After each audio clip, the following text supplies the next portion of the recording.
I think my daughter was conceived on that song. I'll get back to that in a minute. So I'm from St. Louis, Missouri, the mean streets of St. Louis, Missouri, Blue Mire housing projects.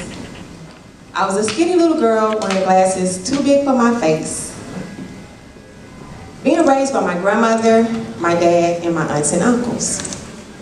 Growing up in the projects, all the kids were just like me, coming from broken homes, living on public assistance, or hourly blue-collar jobs, sharing rooms with their siblings, or, like myself, other family members, and catching public transportation to everywhere we needed to go. But it was home. And we had fun in the projects, right? Like trying to get across that big busy street that runs in the middle of all the projects without getting hit. Or how long you could play on the fire hydrant before some official came to turn it off. Or ass on grass. All right. Well, the little boys chased the little girls, and if your ass wasn't on the grass, they gave the little boys permission to touch it. You know, project games. But it was the projects, and we didn't really feel unsafe, but there were times that things happened that did make you feel unsafe. One such incident happened for me when I was around 10 or 11 years old, and my best friend, Cynthia Edwards, was killed. And it happened, as you can imagine, it happened, some gang, drug, crap. Except in this situation, the person they were looking for, the house that they sprayed with bullets, wasn't the house where this person lived. And an innocent 11-year-old black girl was killed. It must be noted that while I grew up in the projects, I was actually on a desegregation program, and I was bused 45 minutes from my house to Eureka, Missouri, where I went to a school with all white people. And as you can imagine, their lives were completely different from mine. They had rooms of their own. They came from two-parent homes. They had cars that they were bringing to campus. They were giving the lunch lady $20 bills while I was handing her my free or reduced lunch ticket. And so in my mind, black people live differently from white people. That was until I stepped on the campus of Dillard University in August of 1989. Now, the beginnings of Dillard go all the way back to 1869 with the founding of Strait University and New Orleans University. And in 1930, these two institutions merged to become what we now know to be Dillard University. It's located in New Orleans, Louisiana, where the drinking age was 18. So y'all know it was immediately on. There was a daiquiri shop on the corner.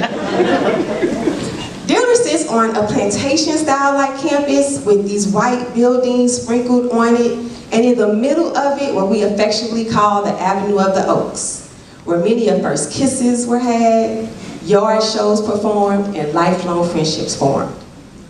Dillard was also where I fell in love with Alpha, Kappa Alpha. Now, the young people that were there at Dillard, these black people I was meeting, they actually lived more like the white kids that I went to school with. They were coming from two-parent homes. They were bringing cars to campus. They were going on family vacations. They were coming from HBCU legacies like Dillard or other HBCUs or Greek legacies. And I wanted all of that. These young men and women, they had purpose and they had passion. So while being at Dillard, this black incubator of excellence, which I dare say all HBCUs are, I actually struggled. I struggled to find my purpose, and I struggled to find my passion. Now, don't get it twisted. We had a lot of fun. After all, I was in New Orleans, right? So we had the requisite HBCU homecomings, the yard shows, the step shows, the house parties, the duck pond, where many of Everclear and Boone's Farm was consumed. We even visited other nearby HBCUs like Southern and Xavier. And LSU, where Shaq was at the time. But I struggled. And in my junior year, I found myself pregnant.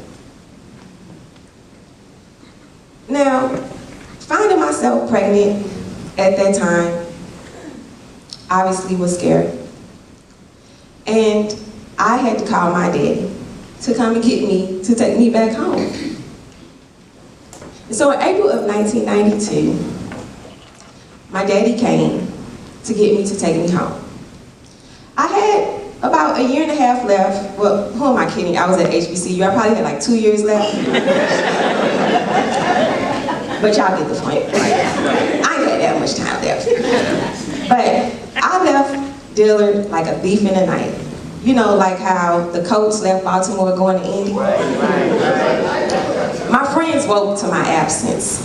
Now, there was a group of friends who knew about my struggles, and they helped me egg my baby daddy's car before I got in the moving truck with my dad. But I left like that because I was ashamed. And I was disappointed. I disappointed my family who had made sacrifices for me to be there. I disappointed myself. But more importantly, I disappointed the ancestors, the people who paved the way for me to even have a Dillard. I mean, think about it, y'all. In 1869, what it was like for black people in the South, I was standing on hollow ground. I was standing on some audacious, brave-ass shoulders. How could I throw this opportunity away? How dare I?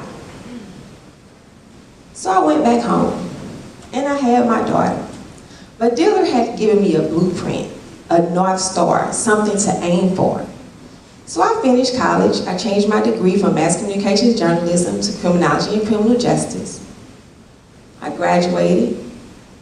And in the spring of 1996, in my senior year, I was fortunate enough to pledge Alpha, Kappa Alpha, with my 4-year-old daughter by my side. 2 years later, I moved to Baltimore, obtained my master's, and for the most part, have had a relatively successful career in the field of criminal justice. But going to that HBCU, it instilled something in me. It instilled resilience, independence, grit, an appreciation of black wealth, an appreciation of black legacy, a black family. And for that, Dillard University will always be my HBCU.